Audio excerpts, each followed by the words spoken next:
میرے عزیز دوستو، السلام علیکم ورحمۃ اللہ وبرکاتہ۔ یہ ہے مسجد جمعہ، جہاں سے بابرکت جمعہ کا آغاز ہوا۔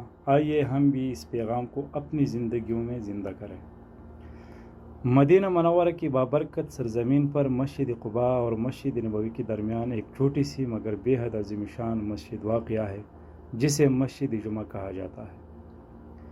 یہ وہی جگہ ہے جہاں رسول اللہ صلی اللہ علیہ وآلہ وسلم نے مدینہ میں ہجرت کے بعد سب سے پہلا جمعہ ادا فرمایا تھا۔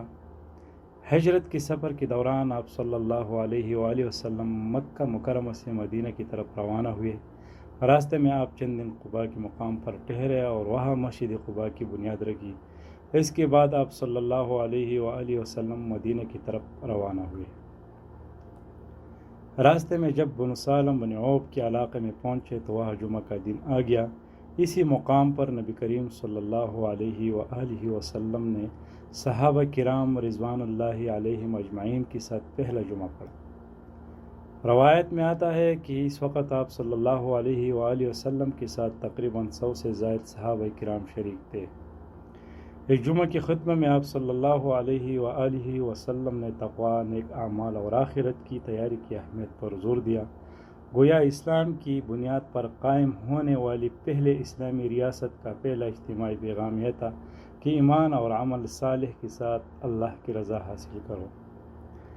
آج اس مقام پر ایک نہایت خوبصورت مسجد تعمیر ہے، جسے مسجد جمعہ کہا جاتا ہے۔ یہ مسجد مدینہ منورہ کی مقدس آثار میں سے ایک ہے اور ہر سال لاکھوں مسلمان یہاں حاضر ہو کر اس مقام کی عظمت کو یاد کرتے ہیں۔ مسجد جمعہ ہمیں یہ سبق دیتی ہے کہ اسلام کی اصل روح اجتماعیت، اتحاد اور اللہ کی یاد میں ہے۔ یہاں ادا کیا جانے والا پہلا جمعہ صرف ایک نماز نہیں تھا، بلکہ ایک نئی امت کی آغاز کی علامت تھا۔ مدینہ آنے والے زائرین کے لیے یہ مسجد ایک یادگار اور روحانی سکون کا ذریعہ ہے، جہاں کھڑے ہو کر ایسا محسوس ہوتا ہے جیسے ہم بھی اس عظیم اجتماع کا حصہ بنے ہوئے ہیں، جس نے تاریخ کا رخ بدل دیا۔ پیارے دوستو، زیارت کیجیے، یہ ہے مسجد جمعہ۔ اگر ویڈیو پسند آئی ہو تو لائک کیجیے، شیئر کیجیے اور ایک کمنٹ ضرور کیجیے۔ السلام علیکم ورحمۃ اللہ وبرکاتہ۔